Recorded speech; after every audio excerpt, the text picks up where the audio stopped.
Time for the Stars was copyrighted in 1956 by Robert A. Heinlein and published in that same year by Charles Scribner's Sons of New York.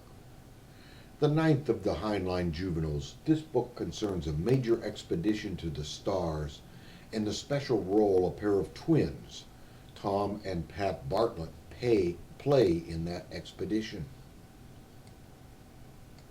Project Lebensraum called for a dozen torch ships, spaceships that utilize a propulsion system that can convert mass directly into energy, to embark on exploration voyages to the nearest stars. They will accelerate to near the speed of light on their journeys to discover habitable planets and send the news back to Earth so colonization expeditions can follow. The problem with the plan is that any radio message sent by the ships would take years to reach Earth, if it got through at all. Tom and Pat, as well as several dozen other sets of twins, become a solution to that problem when it is discovered that they are telepaths. They can communicate mentally with each other, and those communications are instantaneous. One of the twins will stay on Earth while the other travels with the mission. There is a struggle between the brothers over who goes and who stays, but eventually Tom ends up on the mission, and he is the narrator of the story, which is told in the form of a diary. Tom's ship, the Lewis and Clark, is bound for Tau Ceti, a star system 11 light years from Earth. At Tau Ceti, they discover a habitable planet which they name Constance. This is a success that is marred only by the fact that several of the crew died from a disease they acquired while there. Subsequently, they explore another star system, but it did not have any planets on which it was suitable for humans to settle. Tom and the other telepaths keep Earth apprised of their discoveries. In addition to the ship-to-Earth communication links, there are telepathic links between the various ships, which allow them to have an idea of how the mission as a whole is progressing. Eventually they arrive at Beta Ceti, a star system with a planet they dub Elysia, and which appears to be a perfect place for human colonization. Unfortunately, they discover too late that Elysia is already occupied and that the natives are not friendly. The science in this book comes in two varieties. First, there is the physics of the time dilation effect resulting from the ever-increasing speed of the ship relative to Earth.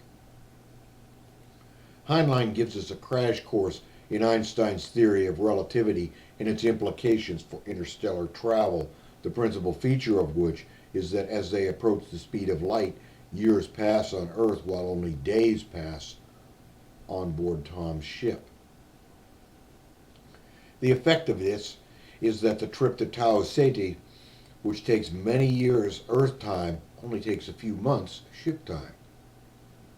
The second variety of science is in the realm of the paranormal. In the mid-1950s, when this book was written, there had been several studies, most significantly one at Duke University, that seemed to support the notion that people could communicate telepathically. Heinlein no doubt based this aspect of the story on some of these studies. He used the notion of telepathy in earlier stories, calling the practitioners sensitives, but this is the first story where a telepath is the main character. Those studies have since been shown to be flawed, and probably given this information, Heinlein, who was scrupulous about sticking to hard science, would not have used telepathy as an important feature of his story. Tom grows up during this story. He is forced to do some self-examination about his relationship with his twin brother, whom he has always regarded as the bully who gets the bigger piece of pie. His talks with the ship's psychologist help him resolve that issue. The catastrophic losses the ship suffers on the planet in the Beta Ceti system puts him into conflict with the new captain.